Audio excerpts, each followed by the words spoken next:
کرتے تھے اور آپ ہر محلے میں، ہر گلی میں، ہر دروازے کے پاس جایا کرتے تھے اور جا کر دیکھتے تھے کہ کون کتنا مجبور ہے، کتنا پریشان ہے۔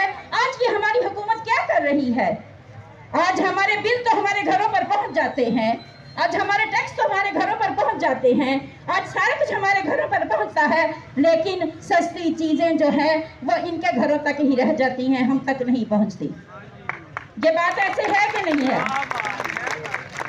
حضرت عمر نے اپنی عوام کے جو تھے وظیفے لگائے کہ جو بچے ماں کا دودھ نہیں پیتے ان کے وظیفے لگ جائیں گے، اور آپ نے جب گلی میں گھومتے ہوئے دیکھا کہ ایک ماں اپنے بچے کو دودھ نہیں پلا رہی تو آپ نے پوچھا کہ یہ دودھ کیوں نہیں پلاتی؟ تو عرض کیا کہ سرکار آپ کا وظیفہ جو ہے وہ دودھ کے بغیر کے بچوں کے لیے ہے، ماں نے بچوں کے دودھ چھڑوا لیے ہیں۔ سرکار نے فرمایا سب کے لیے وظیفہ ایک جیسا کر دو۔ اعوذ باللہ من الشیطان الرجیم۔